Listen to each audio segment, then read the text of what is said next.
We spend our lives chasing a currency, a piece of paper, a number on a screen. We believe that this currency is the key to freedom, security, and happiness. We sacrifice our time, our health, and our peace to accumulate it. We study its behavior. We analyze its markets. We fear its scarcity. It is the great game of society, the engine of our world. But forbidden knowledge, the truth hidden in plain sight at the heart of all wisdom traditions, is that this currency we so eagerly chase is just a symbol, an echo, the shadow of the true currency. There is an original, primordial currency, of which all the money in the world is but a derivative. It is the only currency you truly possess, the only one you are born with, and the only one you take with you. And it is the only one that has the real power to create worlds.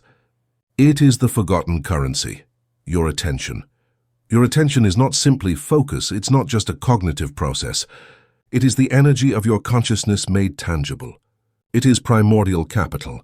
It is the divine substance with which the universe has endowed you to buy your experience in the vast market of reality. What you spend your attention on is what you buy in your life. If you invest your attention in worry, you buy more anxiety. If you invest your attention in gratitude, you buy more abundance. If you invest your attention in your limitations, you buy a life of scarcity. If you invest your attention in your possibilities, you buy a life of expansion. And here lies the great tragedy and the great scam of the modern era. While you chase the symbol, money, the world has built a multi-million-dollar empire designed to steal the substance, your attention, from you. Every notification, every headline, every algorithm is a mind thief fiercely competing for your divine currency. You have become, without realizing it, attention poor, and a person who is attention poor can only buy a poor reality. This audiobook is a manual for the recovery of your economic mental sovereignty. It is a guide to stop being attention poor, constantly bankrupt and at the mercy of the mind thieves, and to become an elite investor, a master of your own divine currency.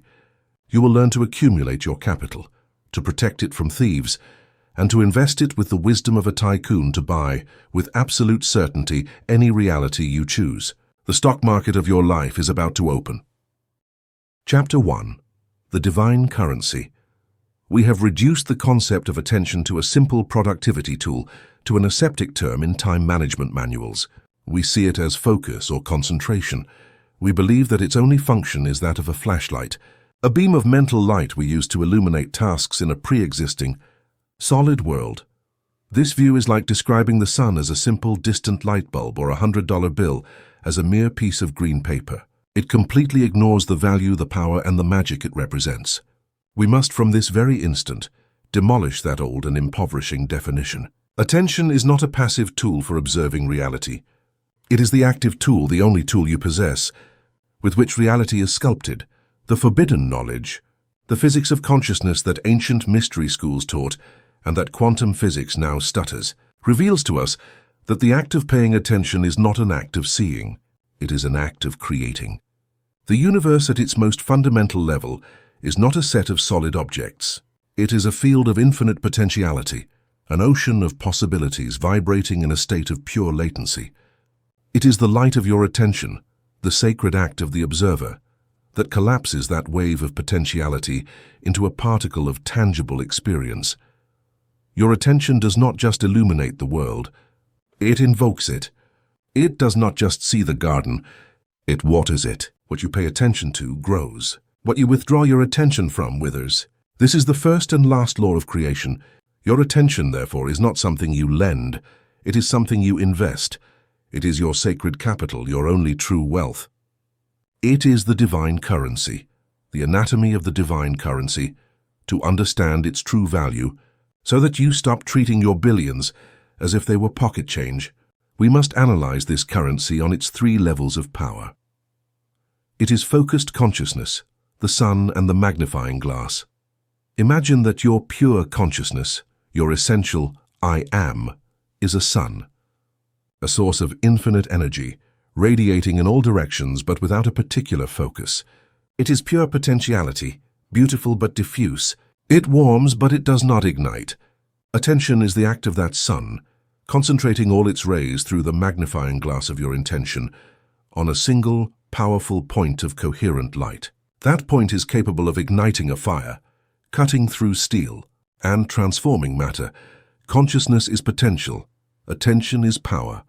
Without attention, consciousness is just a latent possibility, a dream without a dreamer. With attention, it becomes a directed creative force, the sculptor's chisel. You are the infinite consciousness of the universe that is chosen through the miraculous act of attention to focus on the experience of being you. You are the focal point of the cosmos. Your attention is the main event of creation.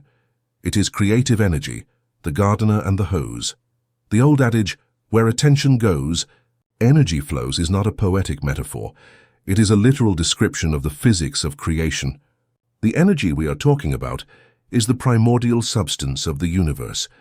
The life force and prana, chi, me spirit. It is the formless clay with which galaxies, stars, trees, and also your thoughts, your emotions, and the circumstances of your life are molded. Your attention is the nozzle of the cosmic hose that directs the flow of this creative energy. You are the gardener of your own reality. When you invest your attention in your problems, in your fears, in the injustices of the past, you are, literally and energetically, watering and fertilizing the weeds of your life. You are giving your life force to the circumstances you say you don't want, ensuring their robust growth and their dominance over your garden. When you invest your attention in your possibilities, in your vision, in gratitude for what you already have, in solutions, you are directing that same river of creative energy to the flowers and fruits of your garden. You are nourishing the reality you choose to manifest. The universe does not judge. It is an impartial, obedient gardener who simply waters with the hose of vital energy what you are looking at. What have you been watering today? 3. It is a declaration of value, the cosmic broker. And here we come to the heart of our economic metaphor. In a world of infinite possibilities, what you pay attention to is what you are assigning value to. It is a declaration. It is a vote. Your attention is your vote in the market of reality. Every second of your day, you are buying stocks of the reality you subsequently experience. You are an investor in the stock market of reality, whether you realize it or not. If you spend your day consuming news of fear, crisis, political division, you are buying shares of the fear company. You are telling the universe, your cosmic broker, this is valuable and important to me. I want more of this frequency in my life. And the universe, as a perfect and non-judgmental broker, executes the order, and your portfolio is filled with anxiety and conflict. If you spend your day focused on the beauty of a sunset, on gratitude for your health, on your vision of a prosperous and creative future, you are buying shares of the abundance company. You are declaring, this is what I value.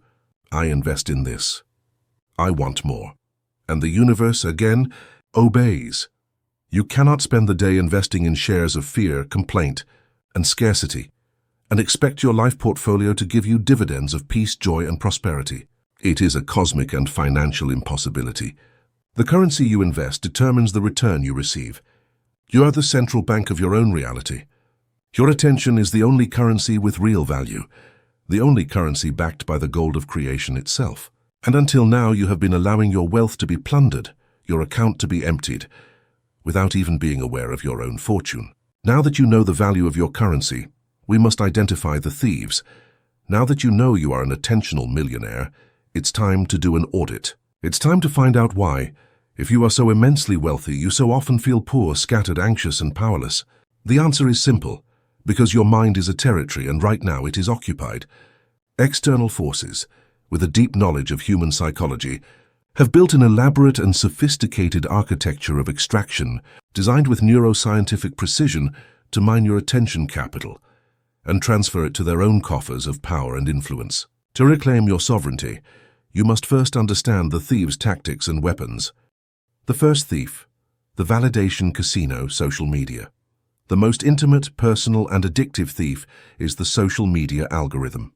It is crucial for you to understand that these platforms are not neutral tools of connection. They are digital casinos designed by persuasion geniuses to hijack your brain's dopamine system, the slot machine in your pocket. The central mechanism is that of variable intermittent reward, the same principle that makes slot machines addictive. You don't know when you will get a like, a comment, a new follower. This uncertainty is what compels you to compulsively check your phone, to pull the lever over and over again, looking for the next unpredictable dose of dopamine, the molecule not of pleasure, but of seeking and anticipation. It keeps you in an endless cycle of longing, the counterfeit currency of comparison. This casino doesn't just steal your time, it sells you a counterfeit currency that leads to bankruptcy of the soul. It teaches you to measure your worth, not by your own inner compass of integrity and purpose, but by the external, empty, and ever-changing metric of social validation.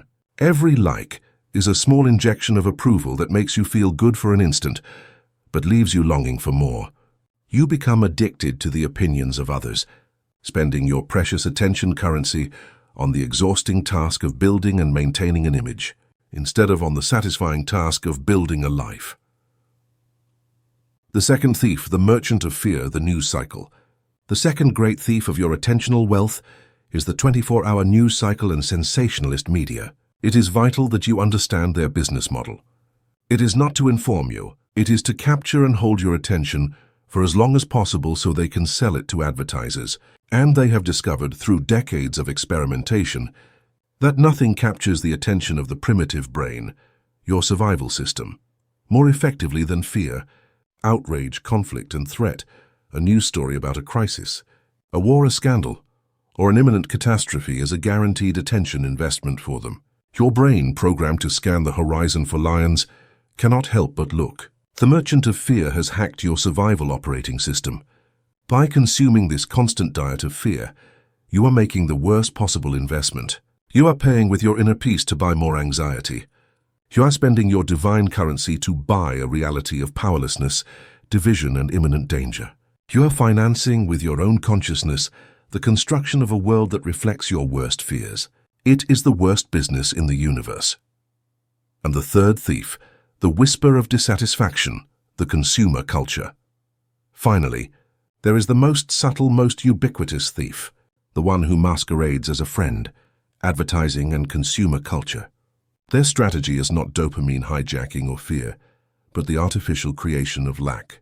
The entire advertising system is based on a single powerful spell, a hypnotic whisper that repeats to you millions of times a day, you're missing something. You're not handsome enough. You're not successful enough. Your house isn't modern enough. Your life isn't exciting enough. But this product, this experience, this magic pill will at last make you feel whole and happy. It is the oldest and most effective scam in the world, because the precise moment you buy the product and get that small dose of novelty, the system has already created a new void, a new lack, a new fashion you must follow so you don't get left behind. It is a cycle of dissatisfaction designed to keep you spending, not just your money, but your most valuable currency, your attention, perpetually focused on the idea that your happiness is in the next object, the next purchase, rather than in the inexhaustible wealth of your own being. The state of attentional poverty, you have been plundered. Your attention capital, the divine currency with which you could be buying shares of a reality of abundance, peace, creativity, and purpose, has been systematically drained by these external forces. The result is the state of attentional poverty in which most of modern humanity lives. Its symptoms are the inability to concentrate on a single task, constant irritability, a feeling of aimless rushing, a persistent mental fog, and a deep feeling of being a helpless victim of circumstances. But today, the scam has been revealed. You have seen the thieves. You have understood their methods. And with this knowledge, you reclaim your power. The first step to reclaiming your wealth is not to fight them. It is simply to stop financing them. It is to declare bankruptcy on this old system. It is to take your wallet, full of your divine currency, and walk out of the casino, turn off the news, and become deaf to the whisper of the merchant. It is the revolutionary act of closing your account at the bank of mass distraction and opening a new account at the only bank that matters, the bank of your own sovereign consciousness. You have identified the thieves. Now the recovery begins. Chapter 2. The state of attentional poverty. The main and most universal symptom of attentional poverty is a strange, exhausting, and maddening paradox, the feeling of being constantly busy, but never being productive. Your day is a flurry of activity, You respond to emails, attend meetings, scroll social media, manage small crises, and jump from one browser tab to another. Your mind is always on, always processing, always moving, like a race car engine roaring in neutral. And yet, at the end of the day, when you lie down in bed and the noise stops, a feeling of emptiness floods you, a deep existential dissatisfaction. The needle hasn't moved on the things that truly matter. The book hasn't been written. The business hasn't progressed. A deep connection with your partner or your children hasn't happened. Your soul's project continues to gather dust on the shelf of your good intentions. You have spent all your energy, all your divine capital, but you have not created any real lasting value. You have lived the day of an addicted, strategyless day trader. You have made hundreds of small, frantic trades in the distraction market, getting tiny, fleeting dopamine hits with every notification and every like. But you have ended the day without having made a single solid, long-term investment in your own future's portfolio. You are busy, but you are poor. Poor in meaningful results, poor in inner peace, poor in embodied purpose. It is crucial that you understand this. This state is not a character flaw. It is not laziness. It is not a lack of ambition. It is the predictable, designed result of an inner system that has been hacked, of an economy that has been plundered. You are a genius athlete trying to run a race while the thieves of attention trip you at every step. The twin plagues of the fragmented mind attentional poverty, like any disease, has clear symptoms. It manifests through two twin plagues that afflict almost everyone in the modern world. Two horsemen of the apocalypse of your mental sovereignty, mental fog and procrastination. Mental fog, the mind with 100 open tabs. Mental fog is that feeling of confusion, lack of clarity, inability to think deeply or make decisions with confidence. It is walking through your own mind, as if through a dense swamp, where every step requires immense effort and the direction is never clear. It is not a medical condition. It is the unmistakable symptom of fragmented attention capital. Imagine your mind is like a computer processor. You have a finite amount of RAM, your conscious attention. To function optimally, you need to dedicate most of that RAM to a single important task. But the mind thief, through its notifications and temptations, has convinced you to open 100 tabs in your mental browser at once. One tab for the email you have to reply to, one tab for worrying about next month's bill, 10 tabs for WhatsApp conversations that are half-read, 20 tabs for the seemingly perfect lives in your Instagram feed, one tab for the day's alarmist news that left you in a state of anxiety, one tab for the critical comment a colleague made this morning. Each of these tabs on its own seems harmless, but together they consume a lethal amount of your mental RAM. And the result is that the entire system becomes slow. It freezes. It overheats. It is unable to load the only page that truly matters, that of your deep work, your presence with a loved one, your creativity. Mental fog is the lag of an overloaded processor. Neuroscience confirms this with brutal clarity. Every time you switch your attention from one task to another, known as context switching, your brain pays a cognitive toll. It requires a significant amount of metabolic energy to disconnect from one neural network and activate another.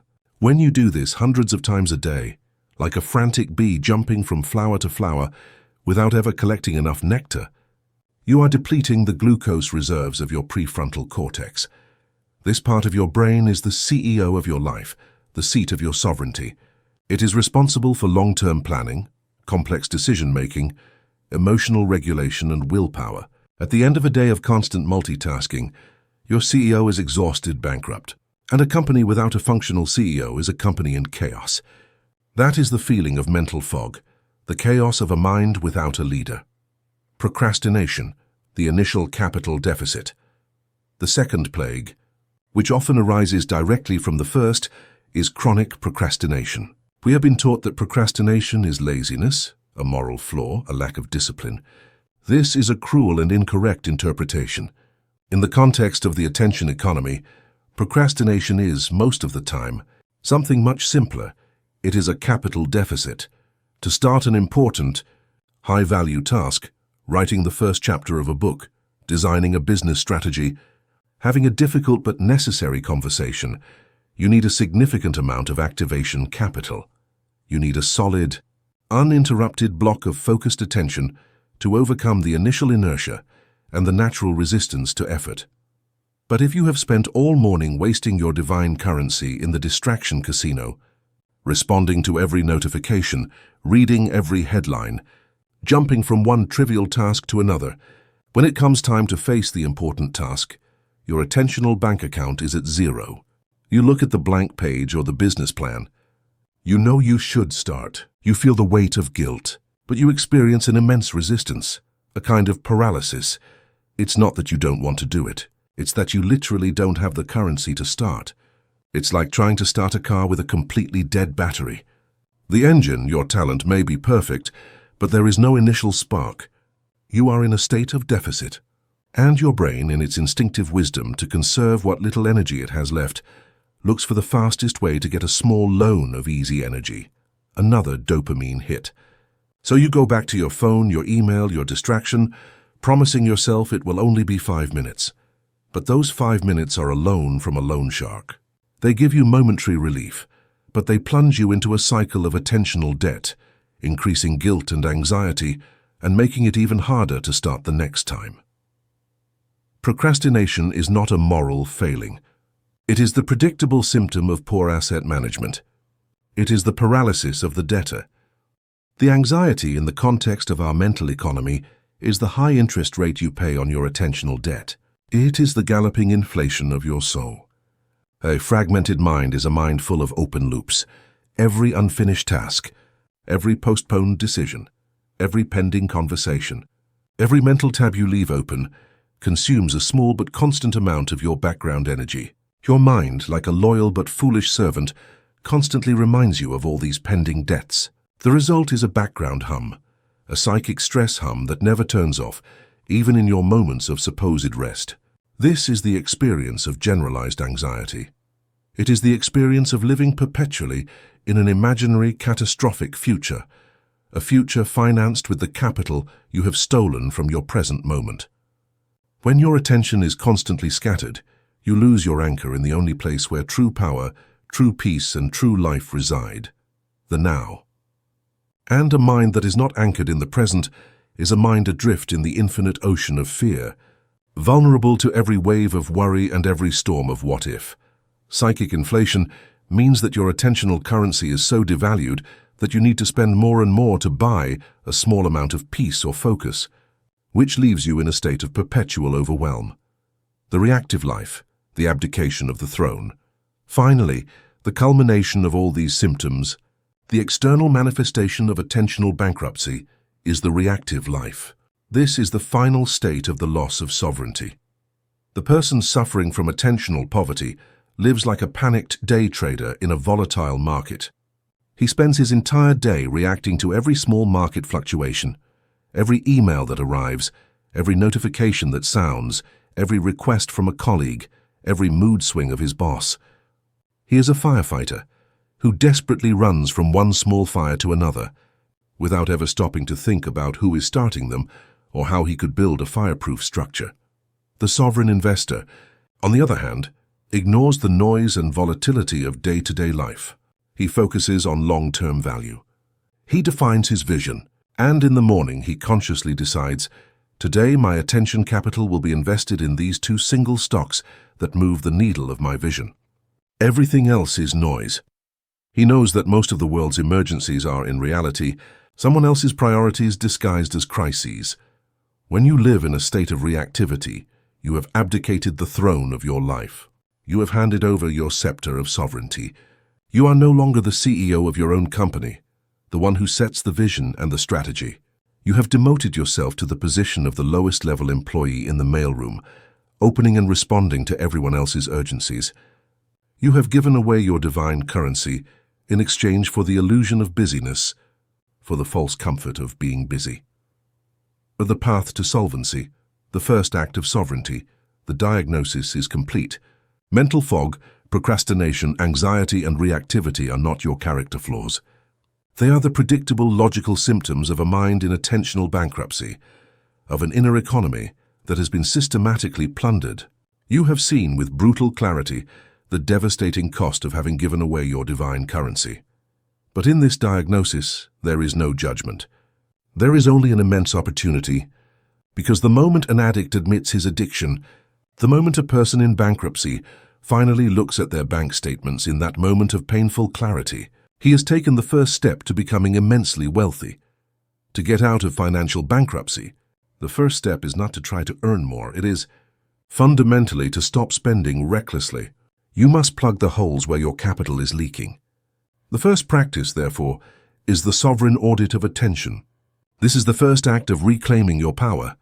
For the next 3 days, you will become an implacably honest and non-critical observer of yourself. The tool, a small notebook and a pen, or a simple note-taking app on your phone. The method, at the end of every hour, takes 60 seconds. Pause and write down with honesty where your attention really went during the last hour. Not where you wanted it to go, but where it went. Be specific. 20 minutes on Instagram, 15 minutes replying to unimportant emails, 10 minutes worrying about X, 15 minutes of focused work. The analysis. At the end of the 3 days, sit down with your notes and 3 colored markers. Green. Underline all the activities that were a high-value investment, aligned with your purpose and well-being.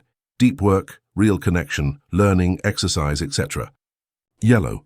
Underline the necessary but low-value maintenance activities, house chores, logistical emails, etc. Red. Underline all the toxic assets, the reckless spending, the money you gave to the thieves, mindless scrolling, fear-based news, complaints, gossip, etc. Look at that page. Without judgment, without shame, only with clarity. That page is the bank statement of your life. It is the irrefutable proof of why you feel the way you feel. This audit, this simple act of becoming aware, is the first ray of light in the darkness. It is the moment the revolutionary gets a clear map of the occupied territory. It is not a sentence. It is your battle plan. It is the first and most crucial act to reclaim your wealth and your kingdom.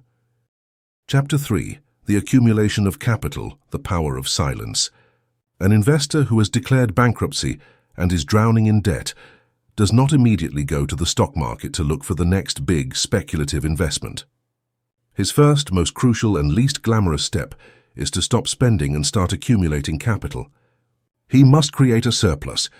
He must fill his coffers penny by penny so that he can later on invest from a position of power, calm and clarity, not desperation. In the economy of the mind, the process is exactly the same. Before you can buy new and magnificent realities, you must first accumulate the currency. You must learn the lost art of saving your attention. And the most powerful, most ancient, and most radically misunderstood tool for the accumulation of mental capital is silence. Silence, redefined, it's not emptiness. It's accumulation. Our culture, phone-addicted and void-phobic, addicted to noise and phobic of emptiness, has demonized silence. We see it as an unproductive void, as an inefficient luxury, as doing nothing. The ego, the mind thief, has convinced you that if you stop, if you become silent, you are wasting time, falling behind in the frantic race to nowhere. This is the biggest and most costly lie you have ever been told. Silence is not the absence of activity. It is the suspension of spending activity. It is the sovereign act of stopping the funding of the thieves of your mind. It is the moment you close your wallet, refuse to make the low-value microtransactions that bleed you dry, and allow your attention bank account, for the first time in years, to begin to build a positive balance. Meditation, from this perspective, is not an esoteric spiritual practice reserved for monks on a mountaintop. It is the smartest and most pragmatic financial strategy you can adopt in the 21st century. It is your automatic savings plan for your soul's retirement.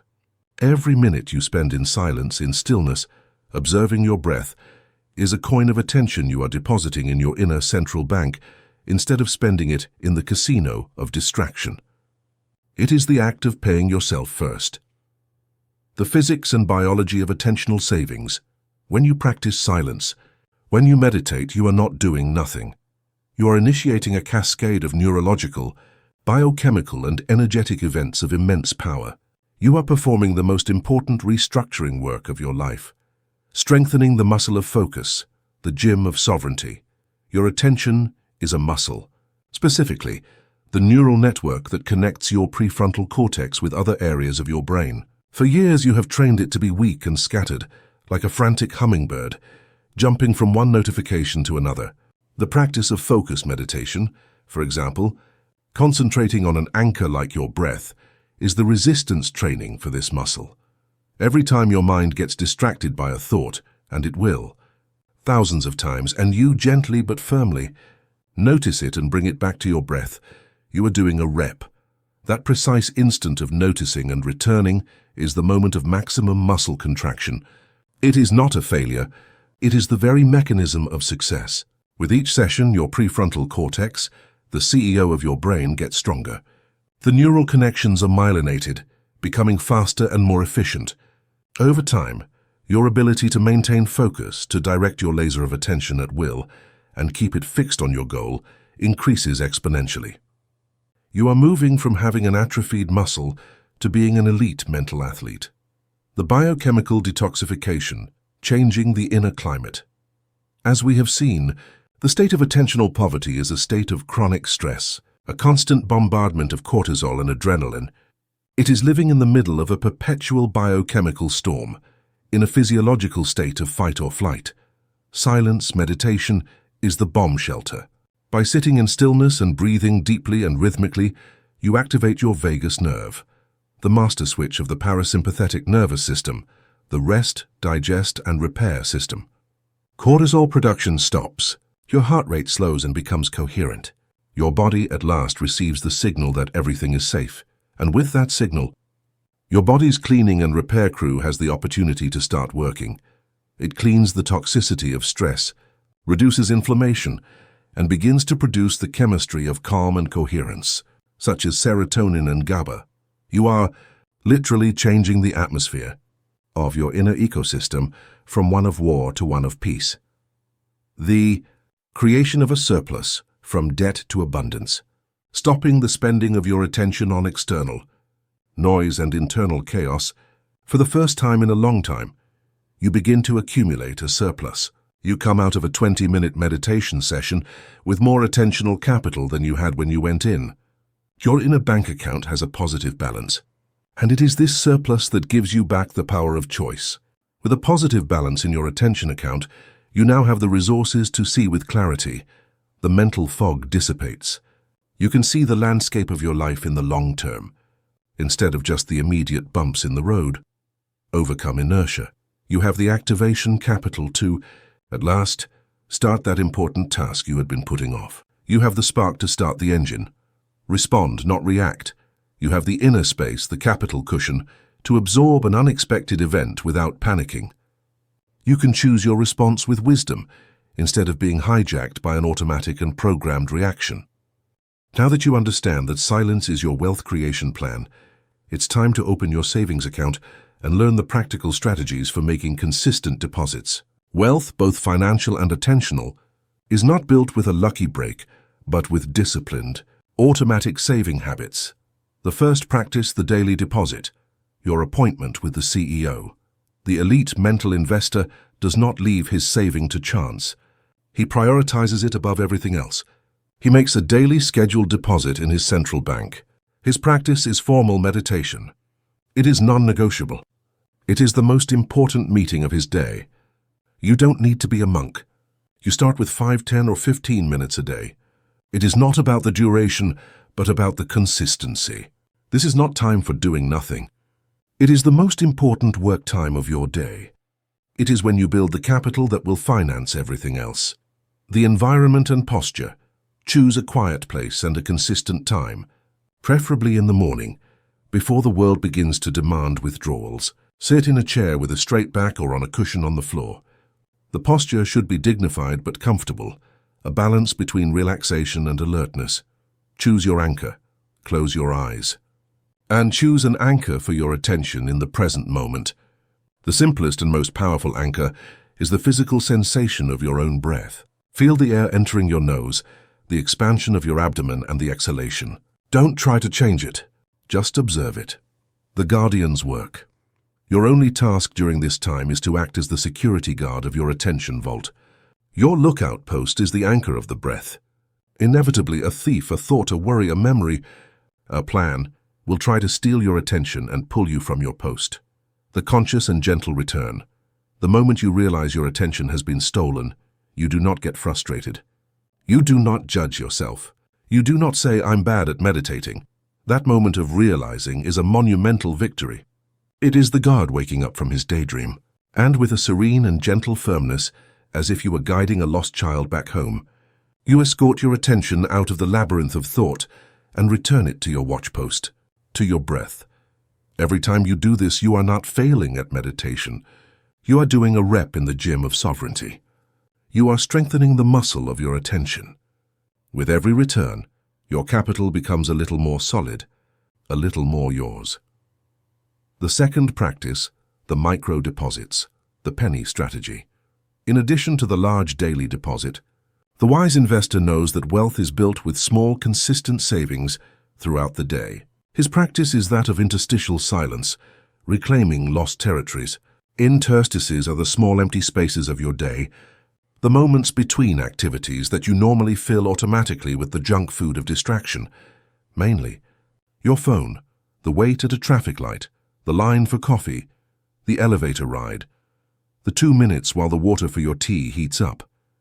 In these moments, instead of taking out your phone by default, you pause. You resist the pull of the thief, and you make a micro deposit. You take a single conscious breath. For 10 or 15 seconds, you are simply present. You feel your feet on the ground. You observe a color in the room. You listen to the farthest sound you can perceive. This act is like depositing a penny in your attention account. It may seem insignificant, but hundreds of these deposits throughout the day add up to a considerable wealth.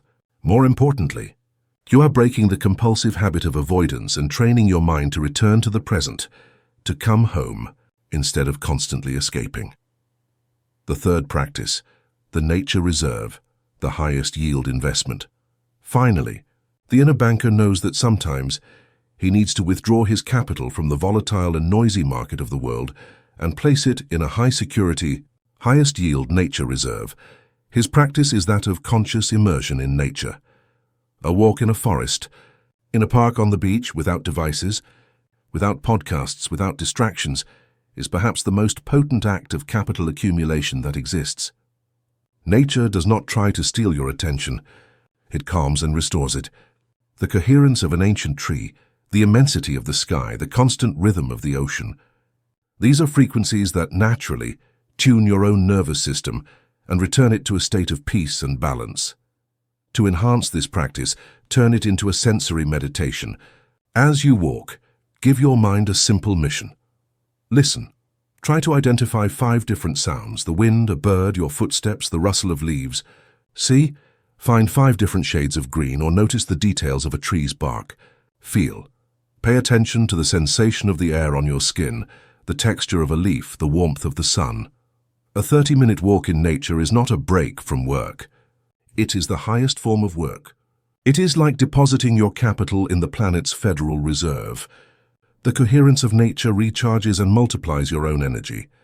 You come out of that walk with a massive surplus of the divine currency, feeling richer, clearer and more powerful. The accumulation of capital has begun. You have learned that silence is not a void, but your vault. You have learned to make daily and micro deposits, building a surplus of the most valuable currency in the universe. Your coffers, which were once empty, are beginning to fill. Your capital is safe. Now and only now are you ready to return to the market, not as a desperate player, but as a sovereign investor. Chapter 4. The Investment Order, the Power of Intention. The untrained investor, the one who lives in attentional poverty, makes a fatal mistake. He diversifies his small, fragile capital into 100 vague, contradictory, and low-return desires. His consciousness portfolio is a mess. I want to be happy. I want to have more money. I want to find love. I want to be in shape. I want the world to be a better place. His portfolio is a list of weak, scattered intentions, like a novice investor who, with €1,000, tries to buy 1 share of each of the 1,000 companies on the market. He has no conviction. He has no strategy. His capital is so diluted that the growth of any individual stock is insignificant. The final result of his portfolio is a life of flat returns, a stable mediocrity. You must understand this fundamental law. A vague desire is a useless investment order. It's like calling your broker and saying, "Buy something good." The broker, which is your subconscious mind and the universal mind, a literal, precise and humorless servant, cannot execute such an imprecise order. And in the face of ambiguity, it will by default keep your capital in cash, in the state of stagnation, waiting for clear instructions. The first act of the elite investor is the great liquidation. It is the act of looking at his disastrous portfolio of vague desires and with a ruthless clarity selling all those low-return stocks. It is the act of withdrawing his energy from the 100 maybes to consolidate all his attention capital and invest it in a single, dazzling, high-return asset. The anatomy of a high-yield investment order, an investment order that the universe cannot ignore, an intention that has the power to buy a new reality, is not a simple desire. It is a piece of consciousness engineering. It possesses three fundamental qualities. It is singular, the law of the laser. The first quality is singularity. The elite investor does not disperse his power like the light of a light bulb, weakly illuminating an entire room. He concentrates it like a laser beam, capable of cutting steel. He knows that the key to exponential growth is not to make 100 small investments, but to make one big investment with the totality of his available capital. This is the law of unique focus. You look at the prospectus of your soul and choose your main objective, your star asset, your primary intention, and you decide for a period of time to dedicate the majority of your available attention capital to buying that reality. The ego will panic. But if I focus on my career, I'll neglect my health. If I focus on love, my money will suffer. This is the logic of scarcity. The truth is that a well-chosen primary intention acts as a rising tide that lifts all other boats. By focusing on building a business with purpose, your star asset, you will inevitably become more disciplined, benefiting your health, more prosperous, benefiting your finances, and attract people who resonate with your new energy, benefiting your relationships. It is specific and vivid, the language of the subconscious. The second quality is specificity. Vagueness is the enemy of power. For your subconscious mind, your broker, to accept and execute a buy order, it needs a clear, detailed prospectus of the asset you want to acquire. The subconscious does not think in abstract words. It thinks in images, sounds, smells, tastes, and above all, feelings. More money is a useless abstraction. The sensation of opening your banking app and feeling a deep calm and gratitude at the sight of a specific number is a sensory reality. Finding love is a vagueness. The sensation of laughing with your partner in the kitchen while you cook dinner, the smell of coffee in the morning, the feeling of their hand in yours, that is a sensory reality. The mental investor becomes an architect of his future. He doesn't limit himself to the idea of a nice house. He defines the house. What city or countryside is it in? What is its architecture like? Modern or rustic? What do you see from the kitchen window in the morning? Mountains or the sea? What does the garden smell like after it rains? What is the feeling of walking barefoot on the wooden floor? This richness of detail is not a childish whim. It is an act of high-level neurological programming. The more sensory details you add to your vision, the more real it becomes for your brain. You stop desiring something, and you start creating a memory of the future, your body and your subconscious, which do not distinguish between a vividly imagined experience and a real one. Accept this memory as an already existing reality and begin to work to close the gap between your inner and outer world. Focus is on the what, not the how. Trust in the director of operations. This is one of the most important, subtle, and liberating distinctions. Your investment order defines the destination with crystalline clarity, but it leaves the route in the hands of an intelligence infinitely superior to your logical mind. The mind's investor is the CEO of his life. His job, the highest value one, is to set the strategic vision, the what. My intention is to acquire and fully embody the asset of describe your specific, vivid vision. The how, the exact steps, the people he will meet, the synchronicities, the opportunities that will arise out of nowhere, is the job of his chief operating officer. The universal mind. When you obsess over the how, you are making two fatal mistakes.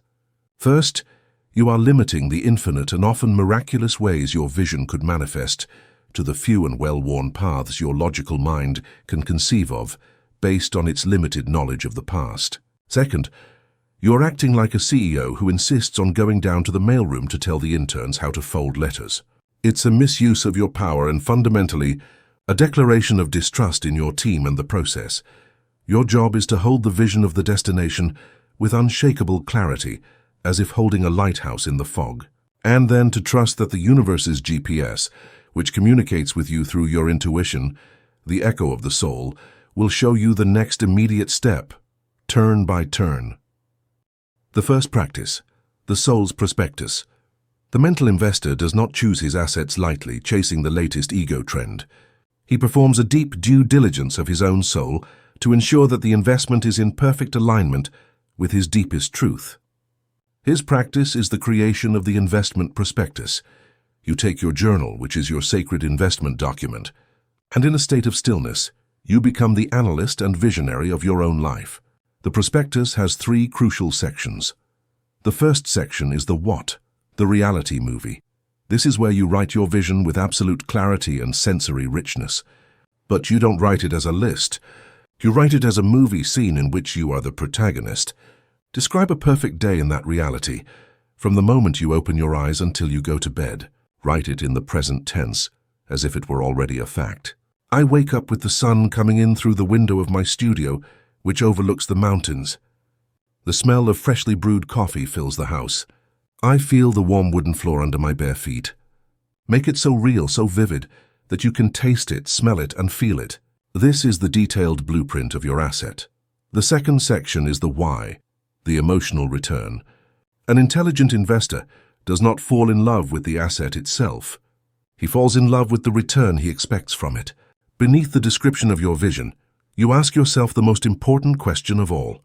Why do I really want this? What fundamental feeling am I looking for through this manifestation? Follow the 5 whys technique. I want this successful business. Why? To have financial freedom. Why do you want financial freedom? So I don't have to worry about money. Why don't you want to worry? To be able to relax and feel secure. Aha! The real emotional return you are looking for is peace. This why is the fuel for your investment.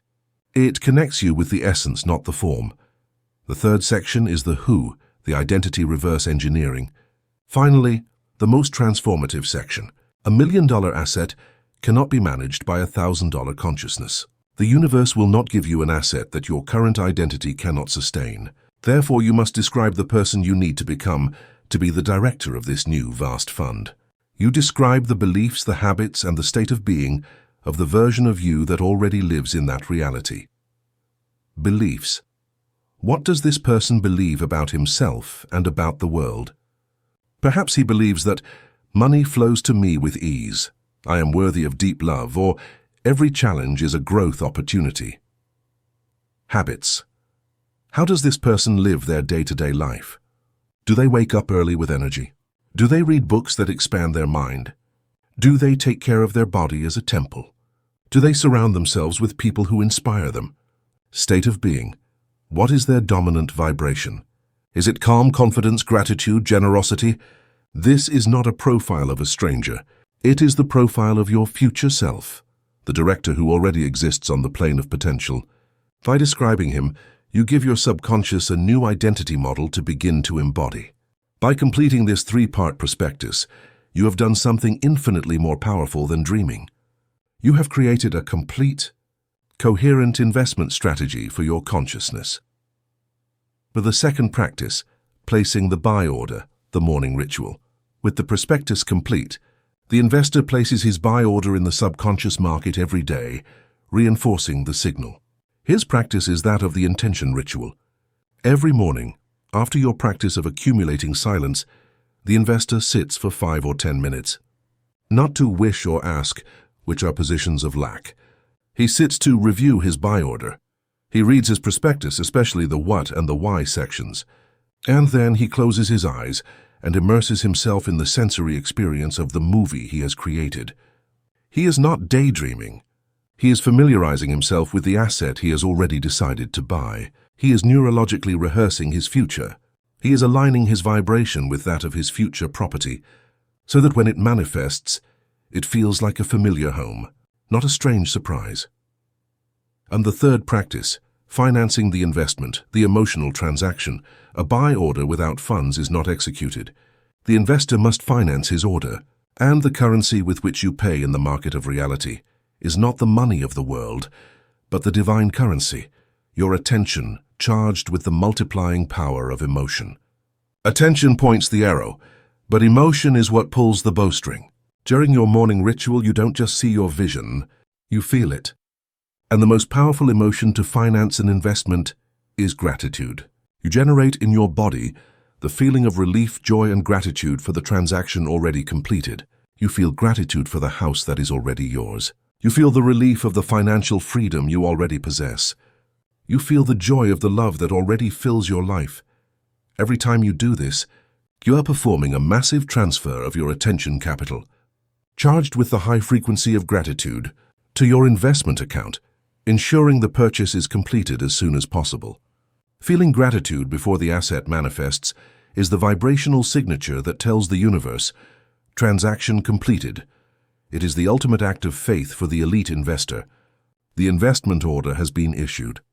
The funds have been transferred. The market has received your clear, singular, and powerful signal. You have stopped being a speculator who chases vague desires and scatters his capital.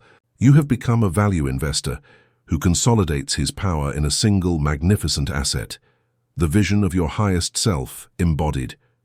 Now your only job is to become the who you described and to observe with joyful curiosity how the universe, your obedient and brilliant chief operating officer, reorganizes the world to match your buy order. Chapter 5. The Investment Multiplier, the Power of Emotion. We believe that intellectual clarity is the most powerful force.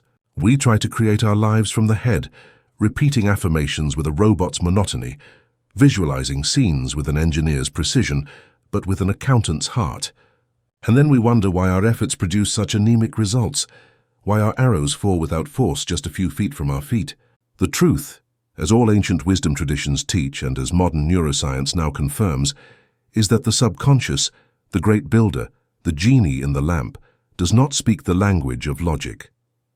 Its native tongue is feeling. It is not impressed by the brilliance of your arguments. It is impressed by the conviction of your emotion.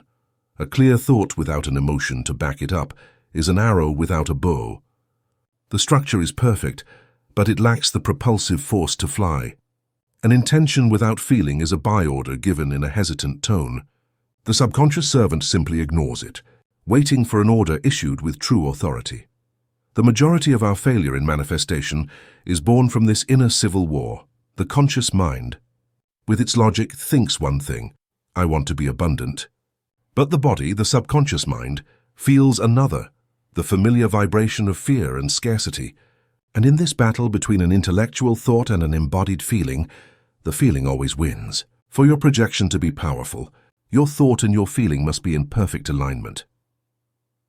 The physics of emotion, the fire that attracts. To understand why feeling is the multiplier, we must analyze its function in the economy of the mind and the physics of creation. Emotion as energetic currency, the gold standard of your currency. Your attention, as we have established, is the currency with which you buy reality. But emotion determines the intrinsic value of that currency. A thought is like a blank check. The emotion you feel is the balance in the bank account that backs that check. An hour of attention invested in your vision from a state of doubt, fear or longing, I hope this works, is like trying to buy a palace with rusty pennies. It's a check with no funds. Your purchasing power is almost zero. An hour of attention invested in that same vision from a state of gratitude, joy, and absolute certainty is like paying with pure gold bars. Your purchasing power is immense, and the transaction is processed instantly. Emotion is the energy that backs your attention currency. Without it, you're operating with a devalued currency, in a state of psychic hyperinflation where massive effort is required to achieve minimal results. With it, your investment power multiplies exponentially. emotion as a magnetic signal, the heart as a transmitter. As we have seen, the universe is a resonance field, and your state of being is a frequency you are constantly broadcasting, like a radio tower. This frequency is determined not by your superficial thoughts, but by your dominant emotional state. In the equation of creation, your thoughts and feelings play distinct but complementary roles. Your thoughts are the electrical charge of the signal. They contain the information, the data, the what. They are the architect's blueprint, the design of the arrow. Your feelings are the magnetic charge. They contain the power of attraction, the energy, the how strong. They are the energy that gives life to the blueprint, the force of the archer who pulls the bowstring. When you have a clear idea in your mind, the electrical charge, and you unite it with an elevated and coherent emotion in your heart, the magnetic charge, you are emitting a unified, powerful electromagnetic signature to the quantum field. You are giving the universe a clear command charged with irresistible power. A thought of abundance charged with the feeling of gratitude is the most magnetic signal you can emit. In contrast, a thought of abundance charged with the feeling of scarcity, the emotion of lack, is a contradictory signal, pure static that the universe cannot interpret. Emotion is the subconscious seal, the soul's notary. Finally, feeling is the native language of your subconscious mind. It is the signature on the contract, the hot wax seal that validates the order and makes it official.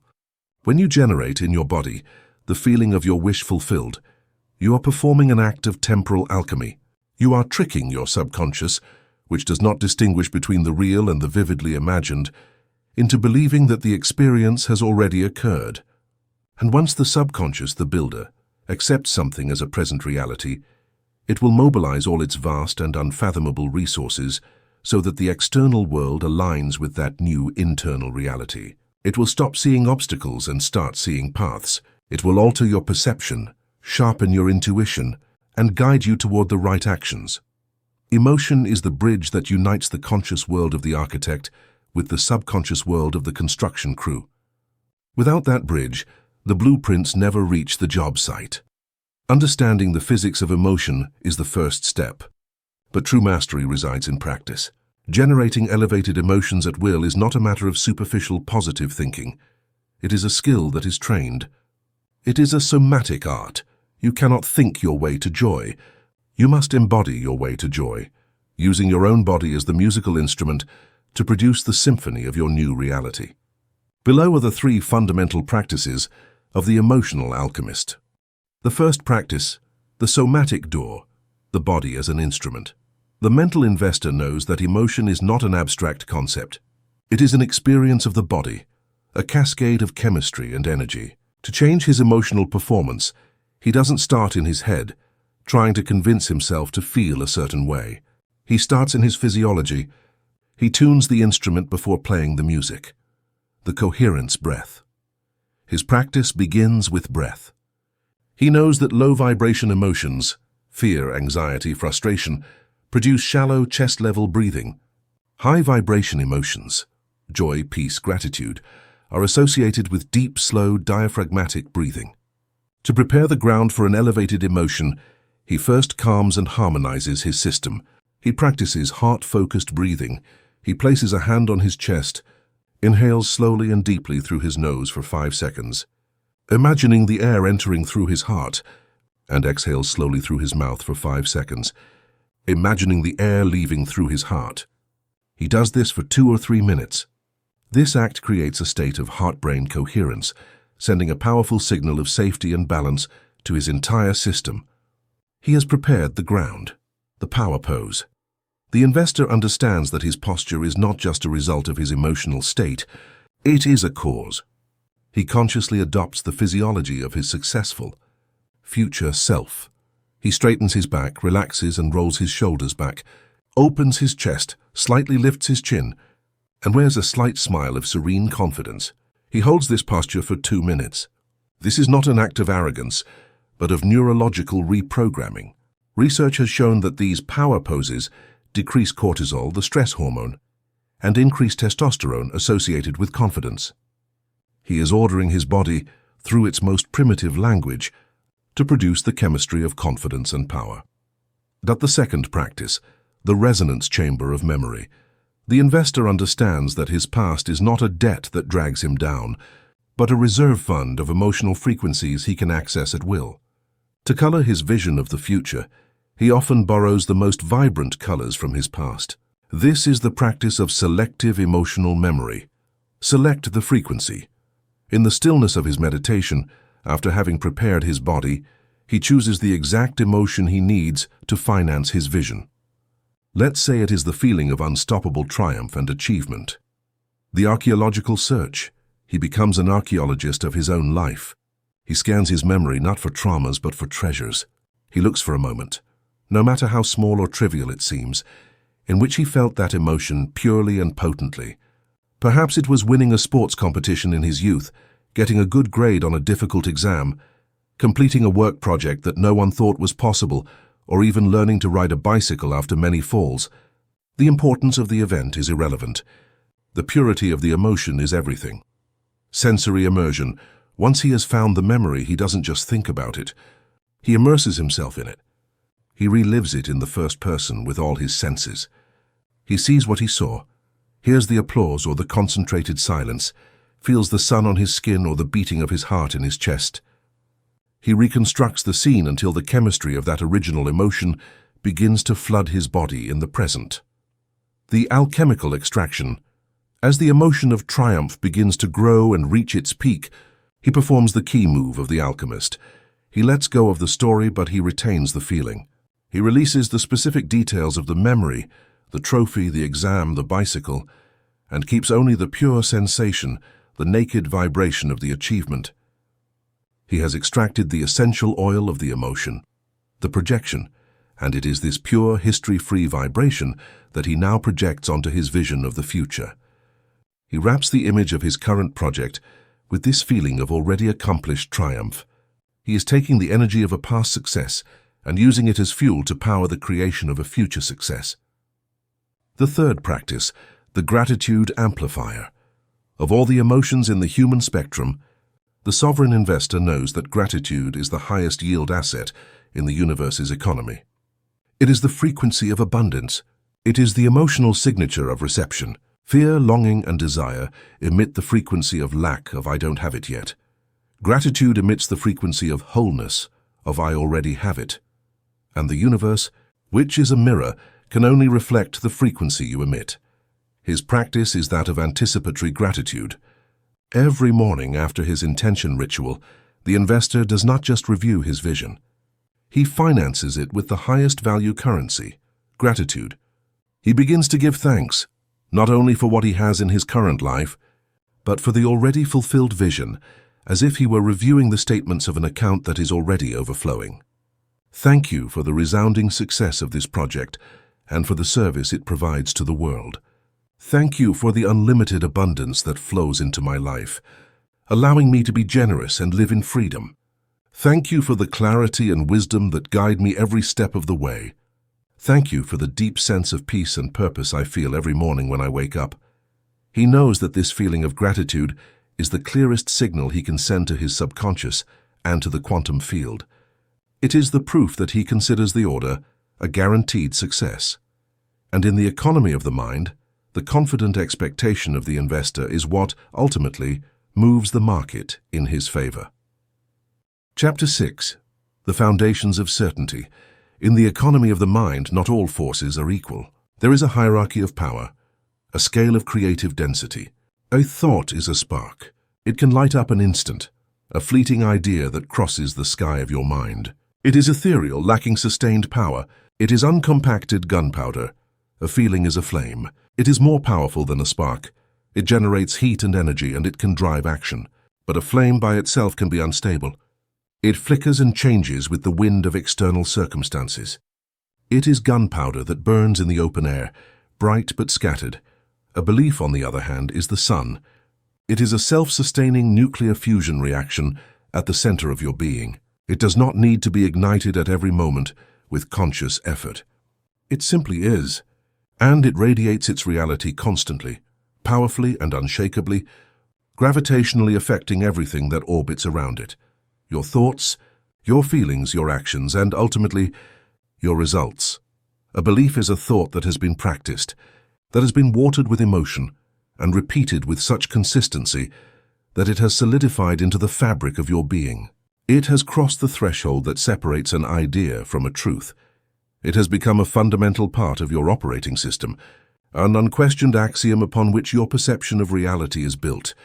Your subconscious mind, that master builder who operates in the quantum void, is the ground on which you build. And this ground, this infinitely powerful genius, will only accept foundations that are solid, coherent, and stable. Belief is the act of pouring concrete, of creating a base so firm and so defined that the subconscious has no choice but to build the structure of your life upon it. The ultimate goal of the mental investor is not to have fleeting positive thoughts. It is to cultivate powerful, indestructible beliefs. It is not to create sparks, but to install a new sun at the center of his personal galaxy. The architecture of your old prison, a structural analysis to be able to build the new, magnificent foundations of your temple. We must first perform a forensic structural analysis of the old, and often faulty and limiting, foundations on which we have built our lives of scarcity and struggle until now. Most of our deepest and most limiting beliefs were not chosen by us. They were installed in a moment of vulnerability, without our informed consent. The foundation, hypnotic childhood, the fresh concrete. In the first 7 years of life, the human brain operates predominantly in a theta wave state. This is not a state of logical thought, but a state of hypnosis, of pure recording. The conscious and critical mind, the security guard of your mind, is not yet formed. In this stage, we are like a video and audio recorder, absorbing the truths of our environment, mainly from our parents, authority figures, and our culture, directly onto the hard drive of our subconscious.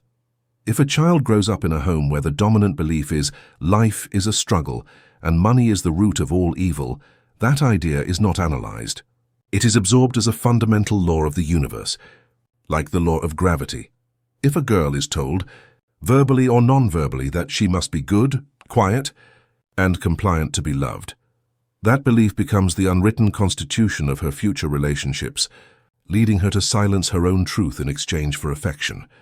These are the primary foundations, the fresh concrete that was poured in our childhood and that, once hardened, has become invisible, as fundamental to us as the ground beneath our feet. The pillars, the forging of emotion, the steel beams of trauma. A belief can also be forged in an instant, through a highly emotionally charged event. The subconscious mind learns faster through experience and emotion than through repetition. During a moment of trauma, humiliation, intense fear, or conversely triumph or deep love, the brain is flooded with neurochemicals that scream, "This is important. Record this. It's a survival lesson." The conclusion that the mind draws in that instant is engraved in the subconscious as an immutable law. A single public and humiliating failure in a school presentation in adolescence can instantly install the concrete pillar of the belief speaking in public is dangerous, and I'm not good enough. A pillar that will support a building of social anxiety for decades. A first traumatic heartbreak can forge the steel beam of the belief to love is to surrender to pain and abandonment, guaranteeing a life of superficial relationships or self-sabotage. These beliefs forged in emotion are the master pillars of our prison, the load-bearing structures that dictate the limits of what we allow ourselves to experience. The mortar, the cement of repetition, the neural superhighways. Finally, simple thoughts, if repeated frequently enough, mix and become the mortar that holds the whole structure together. A thought like, "I'm not good at this," repeated after every small mistake, eventually hardens into the belief, "I am a failure." This is the power of neuroplasticity, neurons that fire together, wire together. The constant repetition of a thought is like carving a path in a jungle. The first time is difficult. After 100 times, it's a path. After 1,000, it's a paved 8-lane superhighway. Your limiting beliefs are the superhighways of your mind. The energy of your thoughts flows through them by default, automatically and often invisibly to your conscious mind. Now you know the blueprints of your own prison. Not to blame your parents or your past, but to understand, like an expert engineer, the structure you are about to demolish. Now that you are the forensic architect of your own prison, now that you know its blueprints, its faulty materials, and its weak points, you cease to be its victim and become its master. You become the demolition engineer and subsequently the master builder of your new reality. The first practice: controlled demolition, the sovereign deconstruction. The mental investor does not fight his old beliefs with anger or frustration. He knows that opposing a structure only strengthens its solidity. Instead, he performs a controlled demolition, a process of conscious and surgical deconstruction that dissolves the old foundations from within. This work is done in the silent workshop of introspection, with your journal as your deconstruction tool. You take one of your most fundamental limiting beliefs, one that you have identified through self-observation. For example, I am not worthy of true abundance. And instead of accepting it as a fact, you place it on the operating table of your consciousness and begin to ask it incisive questions, like an engineer examining the structural integrity of an old, rusted concrete beam. The origin question. The forensic audit. First, you ask yourself, where did this foundation come from? Is it really mine, or is it a material inherited from my parents, from my culture? Can I remember the first time I felt this unworthiness? How old was I? Did I have the wisdom and perspective to make a decision about my worth for the rest of my life at that moment? By tracing the belief back to its origin, you depersonalize it. It ceases to be a truth about your being and becomes what it really is, an installed program, an echo of the past. The truth question, the cross-examination. Next, you become a Socratic lawyer of your own mind. You ask the belief, is this absolutely true without a shadow of a doubt in 100% of cases? Can you swear that never, in my entire history, has there been a single moment, no matter how small, when I was worthy, when I did experience abundance, when I did receive something good? You actively seek evidence that contradicts the old law. You become a hunter of exceptions. Every exception you find is a crack in the apparent solidity of the old concrete. The cost question, the profit and loss statement. Finally, the architect calculates the cost of maintaining this faulty structure. He asks, what does it cost me to live on this foundation of unworthiness? What opportunities have I rejected out of fear? What joy have I postponed? What relationships have I sabotaged? How much money have I failed to earn? How much peace have I sacrificed? Be specific. Write the list. This step is crucial because it creates the emotional leverage necessary for change. The pain of holding on to the old belief must become greater than the fear of embracing a new one. Once the old belief has been exposed, deconstructed, and its cost has been revealed, you perform a ritual of liberation. You write the belief on a piece of paper. You thank it for its old attempt to protect you. For example, thank you for trying to keep me safe from others' envy. And then, with a sovereign intention, you burn it, tear it up, destroy it, declaring its obsolescence and its expulsion from your kingdom. It is a symbolic act that sends a clear and unequivocal command to the subconscious. This foundation has been demolished. The site is cleared. The second practice, pouring the new foundations, the engineering of certainty. The investor does not leave a vacant and vulnerable lot. On the clean, purified ground of his old belief, he begins to pour the concrete of his new, powerful certainty. The design of the new foundation. First, he designs the new fundamental law. If the old one was, I am not worthy, the new one cannot be a weak hope. It must be a declaration of sovereign power. He writes it in his journal with a clear and firm hand.